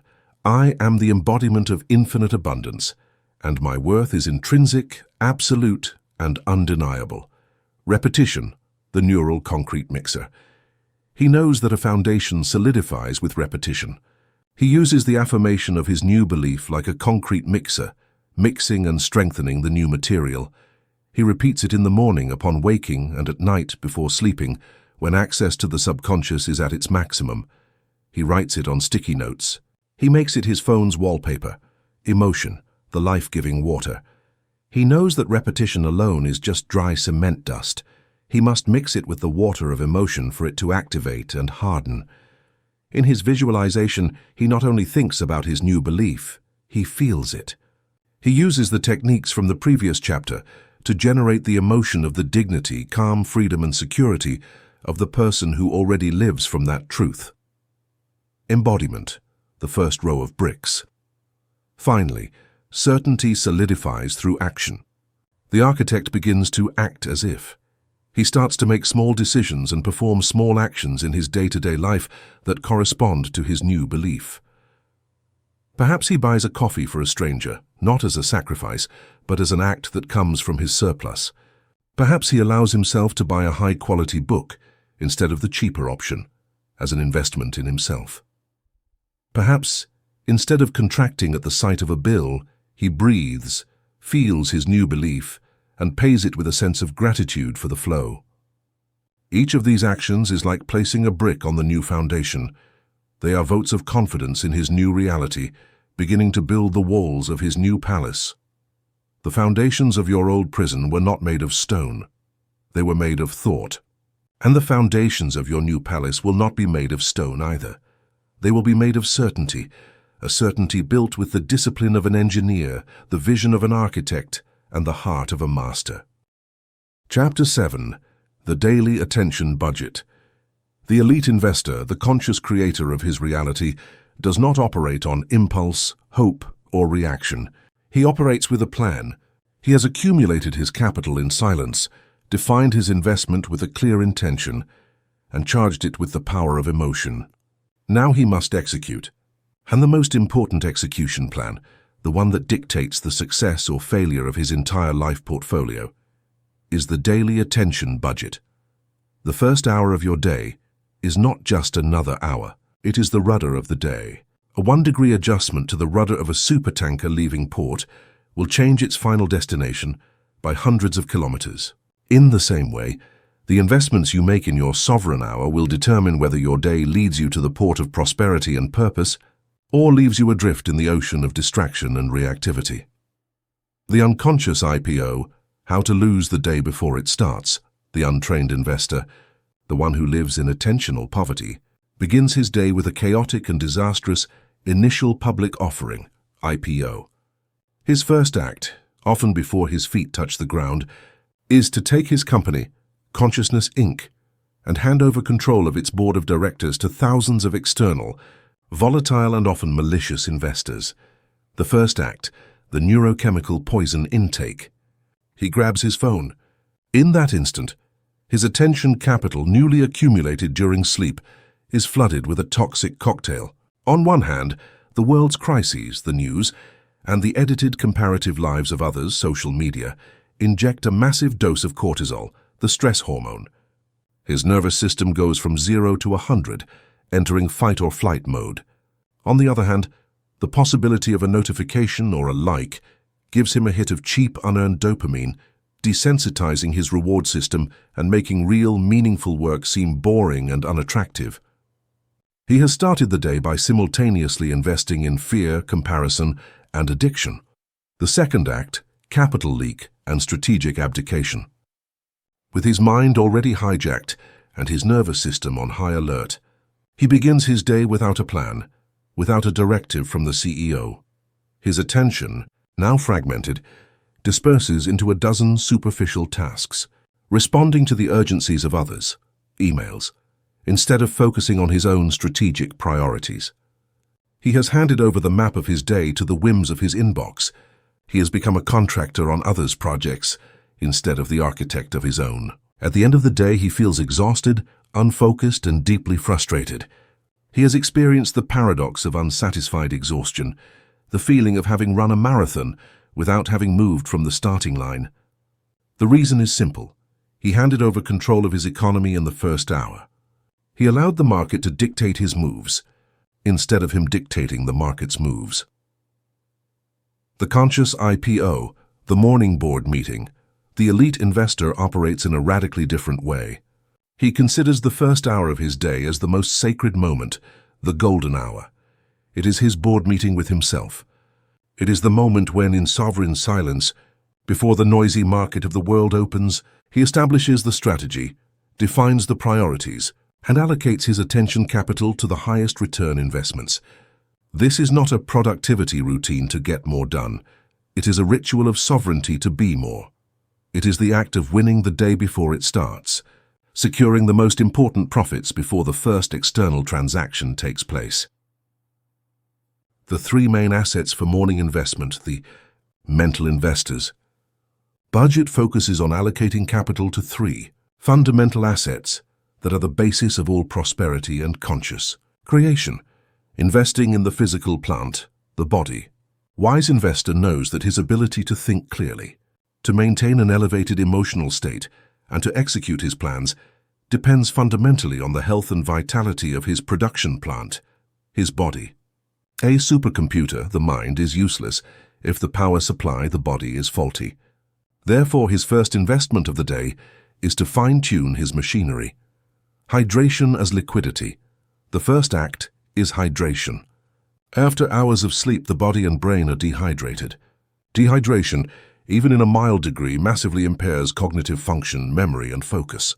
The investor drinks a large glass of water, perhaps with a pinch of sea salt for electrolytes, knowing that he is not just drinking water. He is injecting liquidity into his system, lubricating his operating system, and preparing his brain for optimal performance. The return on investment, ROI, is immediate mental clarity. Movement as capital circulation. The second act is movement. It doesn't have to be an intense workout. It can be a simple stretching session, a brief yoga routine, or a brisk walk. The goal is to get the energy, the capital, to circulate throughout the kingdom. Movement activates the lymphatic system to eliminate toxins, oxygenates the blood flowing to the brain, and releases endorphins that improve mood. The ROI is increased creativity and a reduction of inertia. Sunlight as the market opening signal. Finally, the investor exposes himself to the morning sunlight.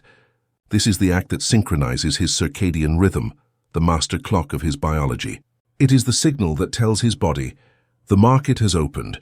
Stop melatonin production and activate cortisol and serotonin for energy and alertness. The ROI is a day full of energy and a night of deep restorative sleep. 2. Investing in market sentiment, the emotion. The elite investor knows that market sentiment, his emotional state, is a much more reliable predictor of success than any logical plan. A brilliant plan executed from a state of fear, scarcity, or doubt is doomed to fail. A simple plan executed from a state of confidence, abundance, and certainty can produce miracles. Therefore, the second major investment of his morning is the deliberate calibration of his emotional state. Gratitude is the earnings report. His practice is the asset audit. He deliberately focuses on what he already has, on his gains already realized. This act of gratitude creates an immediate, positive cash flow in his consciousness, tuning him to the frequency of abundance from the start of the day. It reminds him that he operates from wealth, not from lack. Coherence as market stabilization. He often uses heart-focused breathing to generate a state of coherence. He knows this is not a mystical act. It is an act of emotional engineering. He is stabilizing the volatile market of his emotions before it opens, creating a climate of confidence and calm that will attract positive trades, experiences, and synchronicities throughout the day. He is establishing a bullish trend for his day. Investing in the strategic plan, the mind. Finally, with the body activated and market sentiment on a strong upward trend, the investor meets with his board of directors, his conscious mind, to define the day's strategy. But this is where he differs radically from the amateur. His first act is not to write a long, overwhelming to-do list. That is low-level tactics, not CEO strategy. The being decree, the master strategy. His first act is to define his state of being. It is the practice of the to-be list.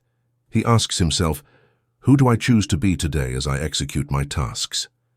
Today, my policy is creative audacity. Today, my strategy is focused patience. Today, my guiding principle is effortless grace. This choice of a state of being is the primary directive, the North Star that will guide all his tactical decisions. It defines the how, which is infinitely more important than the what. The highest leverage investment, the key tactic. Only after defining his being, the investor identifies the highest leverage investment for the day. He asks himself, what is the single task that, if I complete it today, will create the biggest momentum and make everything else easier or irrelevant?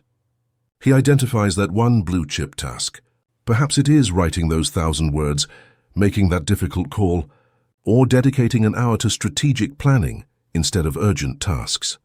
Capital allocation and the investment contract. He writes this single task on a sticky note and places it in a visible spot on his desk. It is his one visible priority. Then he performs the final, most crucial act. He opens his calendar and blocks an unmovable 60 to 90-minute appointment with himself, as early as possible in his workday, titled Investment Contract, name of the task. This meeting cannot be postponed or cancelled. He has formally allocated his most valuable capital. Upon completing this 30-minute ritual, the investor has not done much in the external world, but in his inner world, he has achieved the most important victory. He has taken sovereign control of his economy. He has allocated his capital wisely. He has established the conditions for a day of growth, flow, and prosperity. The investor's dawn ritual is not a routine. It is a strategy. It is the difference between starting the day as a reactive speculator, swept away by market volatility and noise, and starting as a value investor who deliberately sets the conditions for success. You don't have to find time for this practice. You invest time in it, and the universe returns that investment to you with a compound interest of clarity, energy, and prosperity that defies all linear logic. Chapter 8. Projecting abundance before you can buy a new and magnificent asset. A wise investor must first audit and liquidate the bad investments that are draining his capital and sabotaging his portfolio. To be able to buy the reality of abundance, you must first stop financing, consciously and unconsciously, the reality of scarcity. Your scarcity portfolio is the set of beliefs, emotions, and habits of attention that automatically and often invisibly project and manifest a reality of lack, struggle, and never enough. We must, with the cold and detached honesty of an auditor, examine these bad investments you have been holding, often out of loyalty to your past programming. The audit of the scarcity portfolio 1. The toxic asset. The belief in lack, the investment in fear of zero. This is the fundamental asset of poverty, the main stock in every scarcity portfolio. It is the belief that we live in a zero-sum universe, the idea that there is not enough for everyone. This belief, installed in our childhood upon hearing phrases like, money doesn't grow on trees, projects a reality of competition, envy and fear. It makes you see another's success as a threat, as a slice of the pie that is no longer available to you. It makes you hoard your resources, your knowledge and your energy for fear of losing them, strangling the flow that is the lifeblood of abundance. It keeps you in a perpetual bear market, always waiting for the next crisis, the next loss, the next setback. It is an investment in contraction, and by law, it can only produce a contracted life. The emotional debt, the feeling of unworthiness, the hidden liability on the balance sheet. This is the most insidious liability on your balance sheet.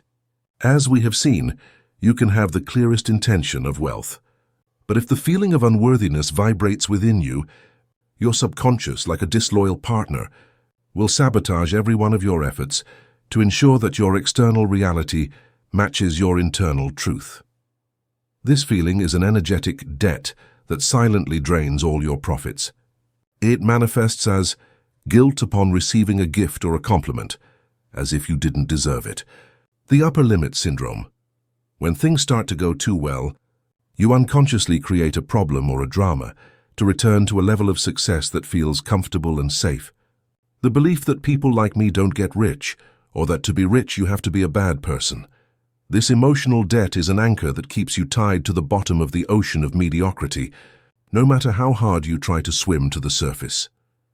The operating expense, the habit of struggle, the inefficiency of effort, the belief that money must be earned with hard work, sweat, and sacrifice is an immense operating expense in your personal company. It blinds you to the paths of ease, creativity, inspiration, and flow. It keeps you trapped in the linear equation of time for money, the least profitable investment strategy there is. It is the difference between trying to move a river with a bucket, hard work, and building a turbine that harnesses the river's current to generate energy effortlessly, aligned work. The belief in struggle convinces you that the only tool you have is the bucket, And you take pride in how hard you work to move so little water. The capital leak, the focus on debt, watering the weeds. Finally, the biggest leak of your attention capital is your constant focus on what you lack. By obsessing over your debts, your bills, the prices of things, the lack of money in your account, you are investing your divine currency, charged with the powerful emotion of fear, in buying more of that same experience. Every thought of "I don't have enough" is a buy order for more "I don't have enough." Every time you feel the pang of panic when paying a bill, you are financing the next bill that will cause you panic. You are tuning your vibrational radio to the scarcity station, and then you wonder why it's the only music you hear. The Great Liquidation. A declaration of financial sovereignty. Before you proceed, pause, take your journal, and perform your first and most important audit. Write down these 4 toxic assets, and next to each one, with brutal honesty, write down how they manifest in your life. This awareness is the first step. Then make a declaration of divestment. Write, "I, your name, in my full sovereignty, acknowledge these old investments in scarcity. I thank them for the lessons they have taught me, and at this moment, I withdraw all my attention and emotional capital from them. I declare these assets liquidated and my portfolio clean." This is your act of declaring bankruptcy on the old system. Abundance is not a pile of money in a vault. That is a dead image. Abundance is a state of being. It is a lived experience. It is a flow. And you must define precisely what it means to you. You take your journal, your reality design table, and you create your prospectus for abundance, following the structure we already know, but focused on this new and magnificent asset. The what? The sensory vision. What is your life of abundance like? Not in terms of abstract figures, but concrete sensory experiences. Write a vivid description of a perfect day in your reality of abundance. What do you see when you wake up? What do you do with your time now that it is completely yours? Where do you live? How does your body feel? What conversations do you have? I wake up without an alarm, feeling completely rested. The sun comes in through the window of my house by the sea. I feel a deep calm knowing that my day belongs entirely to me. The why, the emotional return. What fundamental feeling will this abundance bring you? Is it the freedom to travel and explore? Is it the security of knowing your family will always be cared for? Is it the peace of never having to worry about bills again?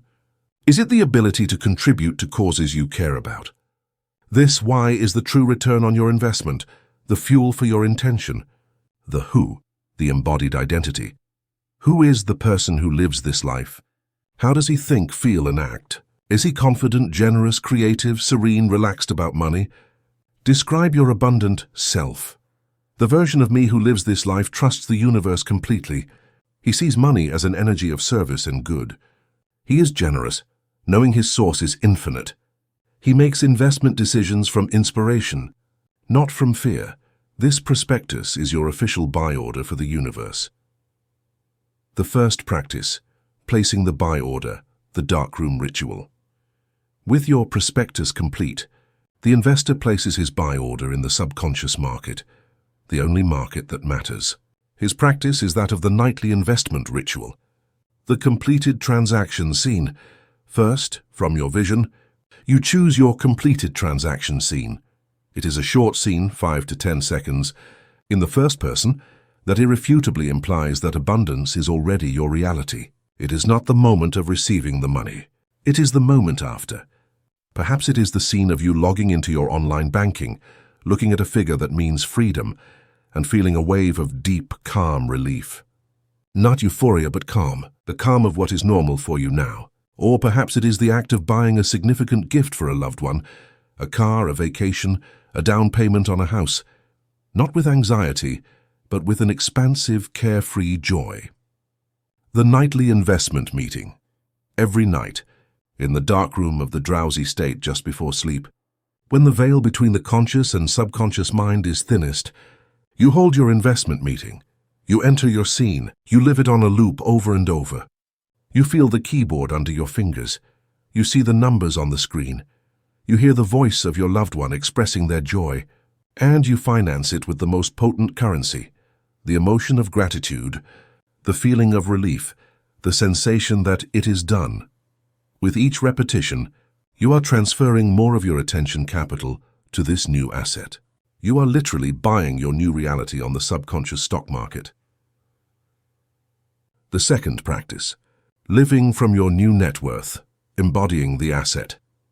An investor who has just bought a controlling stake in a major company does not continue to drive his old clunker and eat instant noodles. He changes his behavior to correspond with his new net worth. He begins to act as if.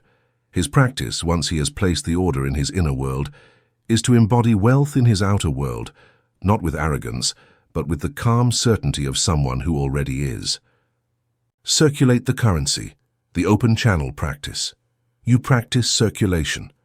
You leave a generous tip, not as an expense, but as a declaration that there is more than enough and it flows through me. You donate to a cause you believe in, even if it's a small amount. You invest in your own growth in a book, in a course. Each of these acts proves to your subconscious that you trust in the flow, that you are not operating from the fear of hoarding. Speak the language of assets, verbal hygiene. You radically change your language.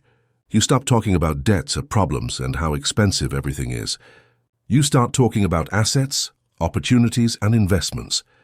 You refuse to finance the old bear market with your words. When you can't afford something, instead of saying, "I can't afford it," a declaration of lack, you say, "I choose not to invest in that right now," a declaration of sovereignty. Feel the wealth, the relief alarm. Throughout the day, you take scheduled pauses to connect with the feeling of financial security. Set an alarm on your phone 3 times a day. When it goes off, stop what you're doing.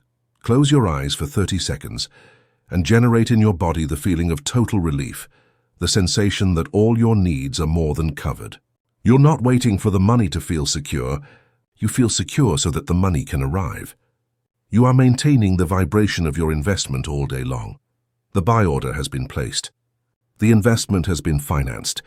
You have stopped being a slave to the economy of scarcity and have become an active sovereign investor in the economy of abundance. Chapter 9.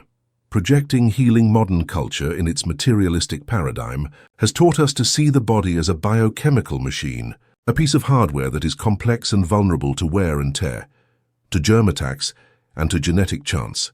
When illness appears, we are taught to see ourselves as the helpless victims of a faulty mechanism. Our only hope, we are told, lies in external intervention. A medication that forces a chemical reaction, a surgery that removes the broken part. This paradigm is a prison.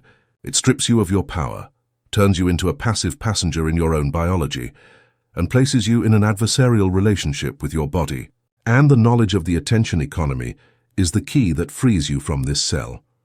The truth from the perspective of the consciousness investor is that your body is not a machine.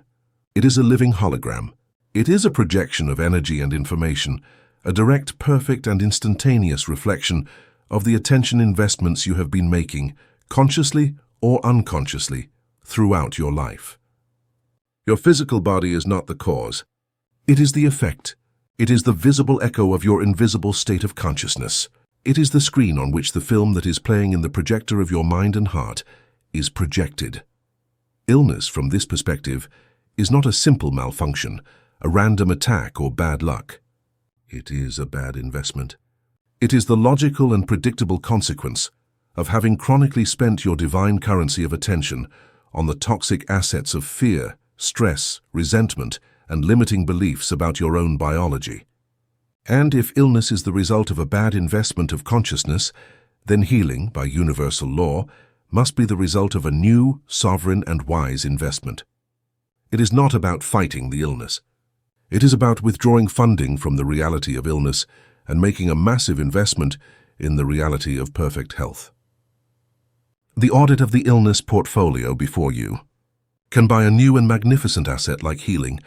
A wise investor must first audit and liquidate the bad investments that are draining his capital and keeping his portfolio in the red. To buy the reality of healing, you must first stop financing the reality of illness. We must conduct an honest and courageous audit of the consciousness portfolio that has been projecting a biology of disharmony. The primary investment. Fear, the system's short circuit. The main investment that sustains and nourishes illness is fear. The fear of illness, the fear of pain, the fear of test results, the fear of death. When you receive a diagnosis or feel a troubling symptom, the untrained mind enters a state of panic, and it begins to massively invest its attention capital in fear. It obsessively reads on the internet about the worst possible scenarios of the illness. It imagines itself getting worse, visualizing the deterioration of its own body. It constantly talks about its symptoms with others, reinforcing its identity as a sick person. Each of these acts is a buy order in the consciousness market. You are literally using the most powerful energy in the universe to finance the continuation and expansion of the illness. On a biochemical level, this state of fear floods your body with cortisol and adrenaline. These stress hormones are an emergency signal for your system. They scream, "Emergency!" Abandon all long-term projects like digestion, cellular repair, and immune surveillance. We need all the energy now to flee from the tiger. By being afraid of the illness, you are paradoxically turning off your body's healing systems and creating the perfect chemical environment for the illness to thrive. Belief as a fixed-term contract, the laws of your biology, your beliefs about health, and the body act as a long-term investment contract, a fundamental law you give to your subconscious. If you hold beliefs like, "In my family everyone suffers from illness, so it's my destiny," or "At my age it's normal to start deteriorating," or "This illness is incurable," you have signed a contract with your subconscious. You have established a law, and your body, as the obedient and literal servant, will work tirelessly to ensure that law is fulfilled. The science of epigenetics shows us that genes are potentialities, not sentences. They are the library. Your beliefs and your perception are the librarian who decides which books, which genetic potentials are read and expressed, and which remain inactive on the shelves. Attention to the symptom as daily watering, the cultivation of pathology. Finally, the daily act of focusing your attention on the symptom, the pain, the inflammation, the discomfort, the tumor, is like diligently watering the weed in your garden. What you focus on expands. By giving the symptom your constant attention, you are giving it your vital energy. You are keeping it alive in your reality. Worse still, over time you run the risk of fusing your identity with the illness. You stop being a person who experiences a symptom and you become a person with arthritis or a cancer patient. The illness ceases to be an event and becomes an identity. This is the most toxic investment of all because now your entire being is organized around the perpetuation of the illness. We have audited the portfolio. We have seen how our investments in fear, limiting beliefs, and attention to the symptom are what buy and sustain the reality of illness. But the mental investor does not lament his past bad investments. He sees them as valuable lessons. And now with this new clarity he liquidates them. And he prepares his capital for the new and most magnificent investment of his life. At the core of your subconscious mind, in the Akashic archive of your own being, beyond all the layers of programming, fear, and trauma, resides the original blueprint. It is the perfect idea of your body, the energetic matrix of your being in its state of absolute health, vitality, and perfection. It is the factory setting of your biology. The infinite intelligence that created you from 2 cells has not forgotten how to build and maintain a perfect body. Your job is not to invent healing or fight for it. It is much simpler and much deeper. It is to remember it. It is to access that original blueprint and sovereignly choose to invest your attention in it, to water it with your emotion, and to solidify it with your belief until it becomes your new holographic projection, your new physical reality. On the first practice, divestment, stop funding the illness. The first act of the wise investor is to cut off the flow of capital to the toxic asset. His practice is that of the conscious and deliberate withdrawal of attention. It is to starve the illness, depriving it of its energy source. Starving the symptom, conscious pivoting. When you feel the physical symptom, the pain, the discomfort, the malaise, do not follow your old program of panic and obsession, that is watering the weed. Instead, perform a conscious pivot. Acknowledge, notice the sensation with calm, without judgment. There is that sensation. Give thanks, thank your body for the signal. Thank you, body, for communicating with me. I have received the message that something needs my loving attention. Pivot. Deliberately withdraw your attention from the area of discomfort and place it on a part of your body that feels good, neutral or pleasant. It can be the sensation of air entering your nose, the warmth of your hands, the feeling of your feet on the floor. Keep your attention there. You are teaching your brain and your body that you are the one who decides where the energy is invested, not the symptom. The informational and conversational fast. You stop investing in the illness through information and conversation. You make the radical decision to stop obsessively reading about the worst-case scenarios on the internet. You say with love to your friends and family, "I appreciate your concern, but I have decided to focus all my energy on my well-being and not on the illness. Please help me by not asking about my symptoms, but by talking to me about things that bring me joy." You are literally cutting off the flow of capital to the illness company. The second practice, the buy order for health, the reconstruction ritual. With the capital freed from the old investment, the investor now makes the most important investment of his life. This practice is ideally performed in a meditative state where access to the subconscious is at its maximum. Connection to the original blueprint. The investor does not invent an image of health. He humbly connects with the original blueprint. In his meditation, with a hand over his heart, he makes a request to the infinite intelligence that resides in his subconscious. Show me the image, the sensation, the color, or the sound of my body in its state of perfect health and vitality. Reveal my original blueprint to me. And then he waits in silence, receptive. The answer may come as an image of himself, running full of energy, as a golden light, as a feeling of vibrant tingling, or as a deep sense of peace. Sensory immersion, the cellular bath. Once he has received this imprint, he immerses himself in it. He doesn't just see it.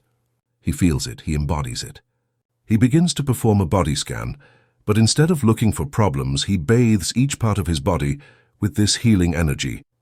He feels or visualizes this light energy filling his head, dissolving any mental fog. He guides it to his heart, feeling it beat with strength and coherence. He directs it to the affected organ or system, not to attack the illness, but to remind the cells of that area of their original perfection. He feels those cells vibrating at their frequency of perfect health, financing with gratitude, the seal of reality. And while he holds this image and this sensation, he finances it with the most powerful currency in the universe, gratitude. He gives thanks to his body for its incredible, infinite healing intelligence. He gives thanks to every cell for its tireless work to return to balance. He feels an immense, overwhelming gratitude for the perfect health that is already his truth on the plane of consciousness. This feeling of gratitude is the seal that tells the subconscious the transaction is complete. This is the new reality. Manifest it. And the third practice, the lullaby of health. For the new command to be accepted and become the default program, it must be repeated in the most receptive state. The practice is that of the lullaby of healing. Just before sleep in the theta state, when the door to your subconscious is open, you choose a single word that symbolizes your healing. Health, or perfection, or thank you. And you repeat it gently with feeling, rocking yourself to sleep in the vibration of your new reality. The law of innate healing has been revealed to you. Your body is not an unpredictable machine that breaks down by chance. It is a self-healing temple, a reflection of your consciousness. You are no longer a victim of your biology. You are its architect. You have the power to erase the shadows of fear and to project with unshakable faith the image of the divine perfection that is your true natural state. Chapter 10. Living as a Consciousness Millionaire. We have journeyed from bankruptcy to solvency, from poverty to wealth. You have learned to audit your accounts, to stop funding the thieves, to accumulate your capital in silence, to issue clear investment orders, and to charge them with the power of feeling. You have learned the principles of the elite investor. In the initial stages of your awakening, practice is necessarily disciplined. You create a budget for your attention, like a new entrepreneur who watches every penny. You meditate to save your capital. You choose your thoughts carefully, like an investor who analyzes every stock before buying it. This is the path of the investor. It is a necessary, powerful, and transformative stage. But the final mastery, the true fruit of this work, comes when you transcend this mentality. The investor, even the elite one, still operates on a subtle level, from a consciousness of limitation. He saves because he fears scarcity, He budgets because he believes his resources are finite. He invests with the hope of a return. His consciousness, though powerful, still functions within a paradigm of cause and effect, of effort and reward. The consciousness millionaire, on the other hand, has made a quantum leap. He operates from a state of overflow. He no longer worries about accumulating capital because he has established a direct, conscious and unshakable connection to his infinite source. He knows on a cellular level that his attention is not a resource that runs out in a personal account, but a river that flows through him from the unlimited ocean of universal consciousness. He has stopped seeing himself as a well that can run dry and has recognized himself as the ocean itself. The goal of all the techniques and strategies you have learned is not that you become a disciplined slave to them forever. It is that you use them as the scaffolding to build a new state of being, a new inner architecture. And once the temple is built, the scaffolding becomes obsolete. The consciousness millionaire no longer needs to practice gratitude. His very being radiates a frequency of gratitude. He no longer needs to practice visualization. His mind, by default, sees possibility and success in all things. The techniques have served their purpose. They have forged a new you. The three unmistakable qualities of the consciousness millionaire. The life of a person who has reached this state of freedom and attentional sovereignty radiates three unmistakable qualities. They are not things he does, but the natural fragrance of his being. The quality of radical generosity, the source mentality, the mentality of attentional poverty, and to some extent, that of the investor in the accumulation phase, hoards. It measures its attention in drops. It is afraid to spend too much presence in a conversation, on a project, in a moment of deep listening, for fear of running out of energy. The consciousness millionaire is radically generous with his attention because he knows that he is not spending from his personal reserve, but is channeling it from the infinite source. He gives it freely without fear of it running out, as the sun gives its light. When he talks to you, he gives you 100% of his presence. He is not looking at his phone, or thinking about his next meeting, or formulating his reply while you are talking. He is paying you with the pure gold of his consciousness, a gift that makes you feel seen, valued, and alive. When he embarks on a project, he invests his attention with a joyful totality, immersing himself completely in the creative act, not with the anxious calculation of an immediate return. When he listens to a loved one, he offers them the vast and healing space of his silence, an act of generosity that is worth more than 1,000 pieces of advice. The cosmic paradox is that, by giving his attention so freely, he does not become poorer. He becomes richer, because this act of giving from wholeness reinforces his connection to the infinite source. He becomes a wider channel, and more energy flows through him. Giving becomes the fastest and most joyful way to receive. The quality of playful investment, the divine game of creation. The investor who still operates from a vestige of scarcity is solemn and serious. Every investment is a life or death decision. He is attached to the outcome because his sense of security and worth depends on his investments paying off. The consciousness millionaire plays in the market of reality. He has awakened to the truth that the sages of India called Lila, the divine game. He knows that the universe is not a serious problem to be solved, but a work of art to be created, a symphony to be composed.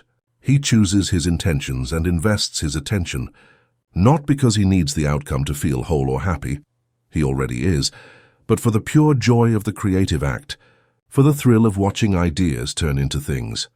This lack of attachment, this lightness, this energy of play, is the vibration that allows the law of reversal to operate at its fullest. By not needing the outcome, he removes all resistance, all the energy of lack that sabotages manifestation. And by removing the resistance, manifestation occurs with astonishing speed, grace, and synchronicity. He plays the game of life with the intensity of a chess master, but with the carefree laughter of a child in a sandbox. The quality of unshakable trust, the creator's rest. Finally, the consciousness millionaire no longer checks his portfolio, his external reality, every 5 minutes to see if his investments are paying off. He does not constantly seek signs and external proof that the universe is responding. He lives from his inner net worth, His sense of wealth, security, and well-being does not come from the fluctuating balance of his bank account, his health status, or the approval of others. It comes from the unshakable certainty, felt in his body, of his connection to the source. He trusts the universe's market implicitly. He knows that the law is perfect. He knows that, if he has made an inner investment from a place of clarity, coherence, and elevated emotion, the dividend is as inevitable as the sun rising in the morning. He doesn't know the when or the how, and he has stopped worrying about those logistical details, which are the job of the universe's chief operating officer. This trust is not a mental effort of positive thinking. It is a serene and deep peace that permeates his entire being. It is the Creator's rest, who knows that the seed has been planted in good soil and that the harvest is guaranteed. This state of being is not a mystical gift, reserved for a select few. It is the natural consequence of devoted practice.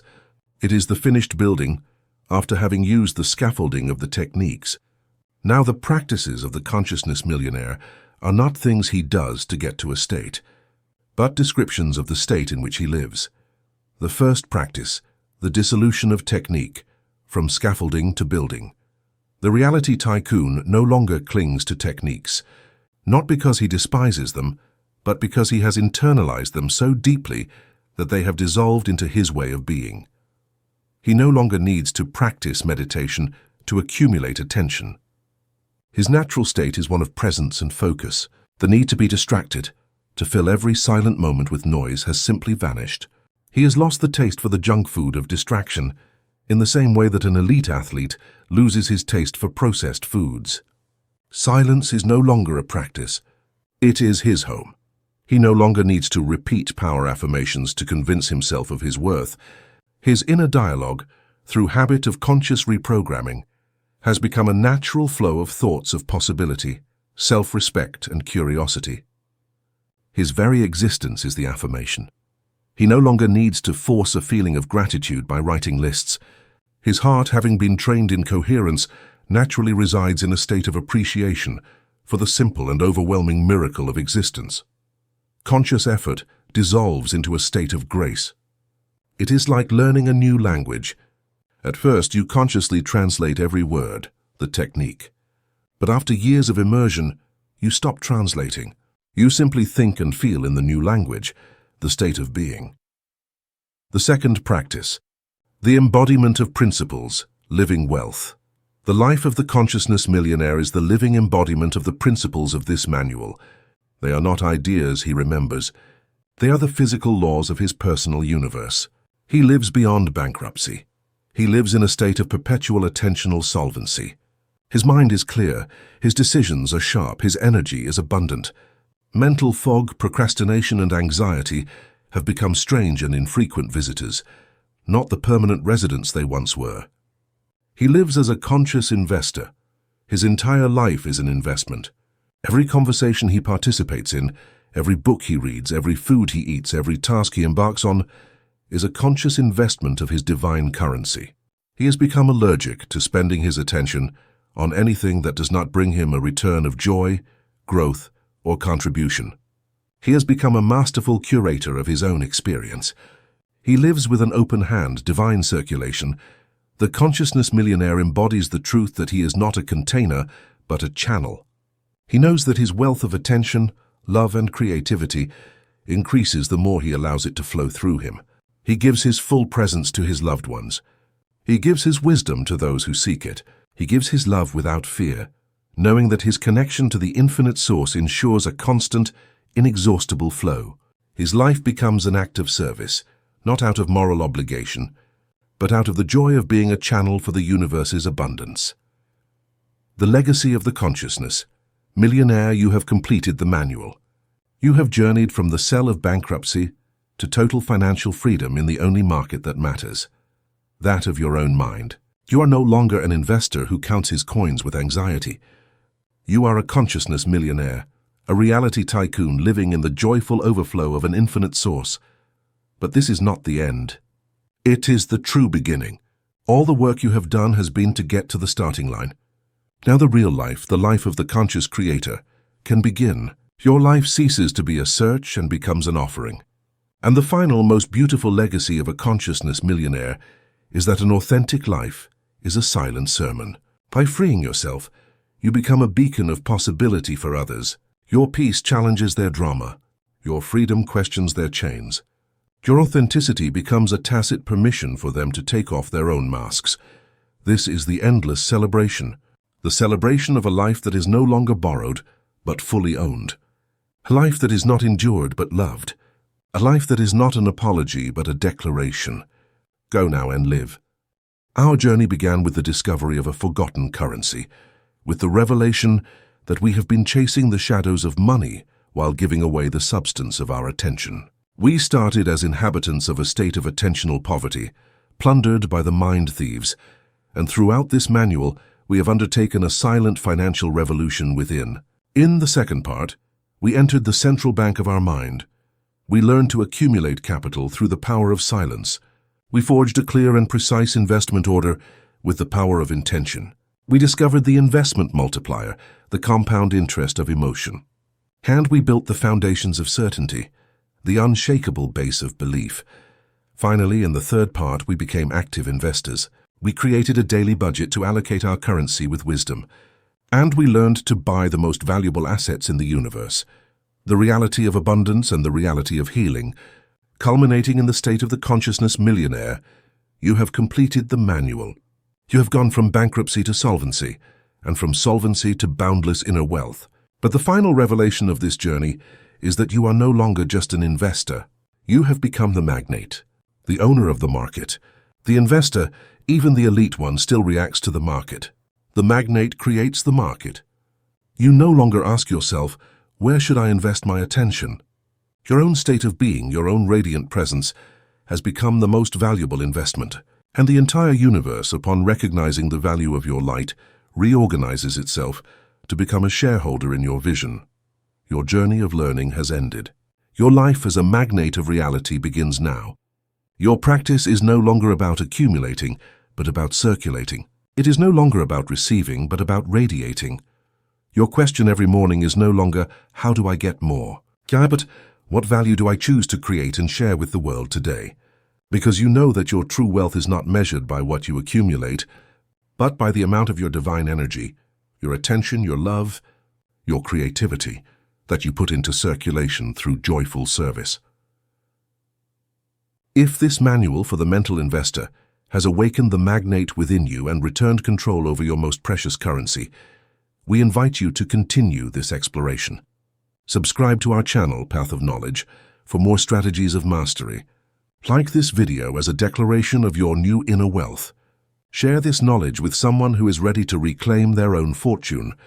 Thank you for your time, for your attention, and for the brave decision to stop being a mere consumer in the market of life and, at last, become its main investor and beneficiary.